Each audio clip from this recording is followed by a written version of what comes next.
마태복음 27장 현대인 성경. 이른 아침 모든 대제사장들과 장로들은 예수님을 죽이기로 합의하였다. 그리고서 그들은 예수님을 묶어서 끌고 가 총독 빌라도에게 넘겼다. 그때 예수님을 팔아 넘긴 유다는 예수님에게 사형 선고가 내린 것을 보고 뉘우쳐 은화 30개를 대제사장들과 장로들에게 돌려주며 내가 죄 없는 사람을 죽이려고 팔았으니 정말 큰 죄를 지었소 하였다. 그러자 그들은 그것이 우리와 무슨 상관이 있소?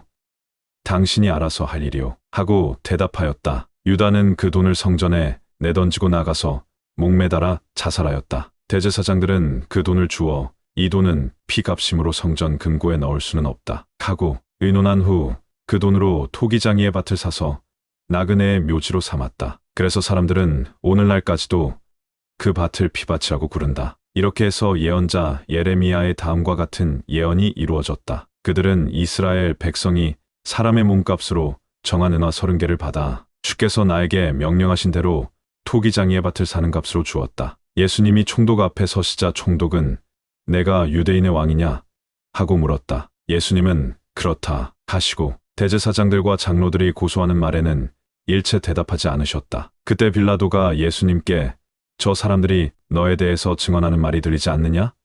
하고 물어도 예수님이 전혀 대답하지 않으시자 그는 아주 이상하게 생각하였다. 명절이 되면 총독은 백성이 원하는 죄수 하나를 석방하는 전례가 있었다. 그때 바라바라는 소문난 죄수가 있었다. 빌라도는 모인 군중들에게 여러분 누구를 놓아줄까요? 바라바요?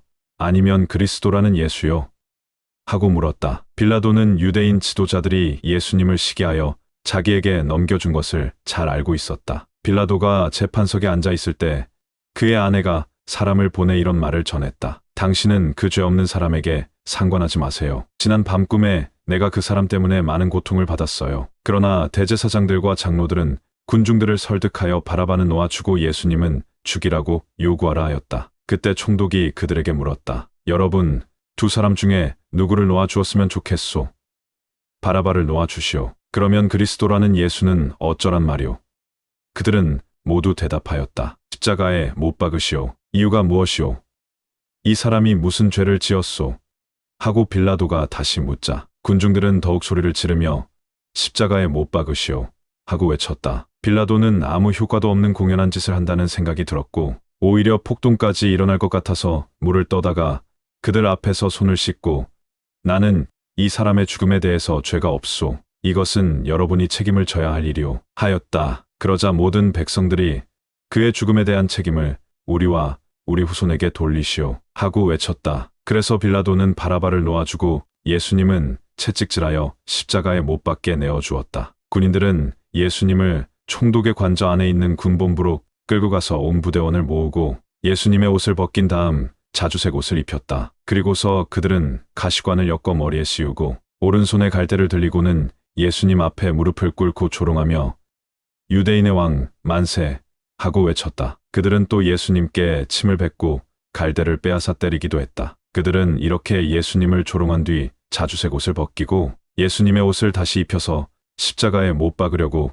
끌고 나갔다. 그들은 나가다가 구레네 사람 시몬을 만나 억지로 예수님의 십자가를 치고 가게 하였다. 그들이 해골터로 알려진 골고다에 와서 쓸개 탄 포도주를 예수님께 드리며 마시게 하였으나 예수님은 맛보시고 마시지 않으셨다. 그들은 예수님을 십자가에 못 박고 제비 뽑아 그분의 옷을 나눠 가진 후 거기 앉아 지키고 있었다. 그리고 그들은 예수님의 머리 위에 이 사람은 유대인의 왕 예수라고 쓴 죄패를 붙였다. 그때 예수님과 함께 두 강도도 십자가에 못 박혔는데 하나는 예수님의 오른편에 하나는 왼편에 달렸다. 지나가던 사람들도 머리를 흔들며 성전을 헐고 3일 만에 짓겠다는 자야 내가 하나님의 아들이라면 내 자신이나 구원하고 십자가에서 내려오너라 하고 조롱하였다. 대제사장들도 율법학자들과 장로들과 함께 예수님을 조롱하며 남은 구원하면서 자기는 구원하지 못하는군. 이스라엘의 왕이라는 자야 당장 십자가에서 내려와 보아라. 그러면 우리도 믿겠다. 하나님을 믿고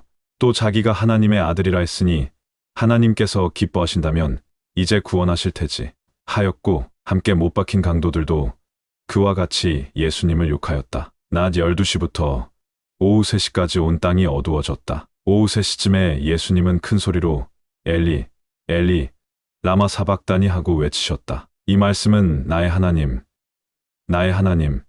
왜 나를 버리셨습니까? 라는 뜻이다. 거기 서 있던 사람 중에 어떤 이들은 이 말을 듣고 이 사람이 엘리야를 부른다 하였다. 그리고 그들 중 하나가 재빨리 달려가 해면을 포도주에 적셔서 갈대에 꿰어 예수님의 입에 갖다 대었다. 그러나 다른 사람들은 내버려 둬요. 엘리야가 와서 그를 구원하나 두고 봅시다 하였다. 예수님은 다시 큰 소리를 지르시고 숨을 거두셨다. 그때 갑자기 성전 휘장이 위에서 아래까지 불로 찢어지고 땅이 흔들리며 바위가 갈라지고 무덤이 열려 잠자던 많은 성도들이 살아났다. 그들은 예수님이 다시 살아나신 후 무덤에서 나와 예루살렘에 들어가서 많은 사람들에게 나타나 보였다. 예수님을 지키던 장교와 사병들은 지진과 일어난 일들을 보고 몹시 두려워하며 이 사람은 정말 하나님의 아들이었구나 하였다. 그리고 예수님을 섬기며 갈릴리에서 따라온 많은 여자들도 멀리서 바라보고 있었다. 그들 가운데는 막달라 마리아,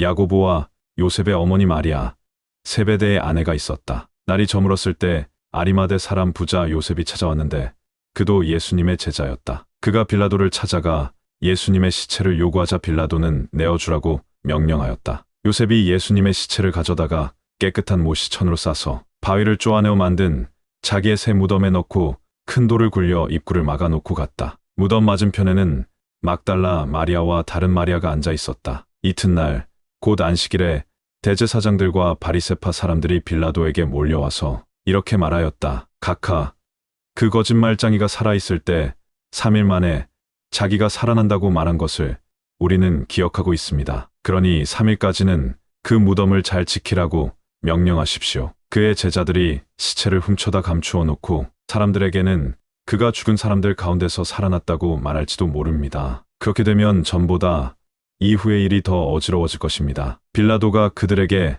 여러분에게 경계병이 있으니 데리고 가서 할 수 있는 데까지 잘 지키시오 하자 그들은 가서 무덤을 단단히 막아 돌에 봉인하고 경계병을 배치하여 무덤을 안전하게 지키게 하였다.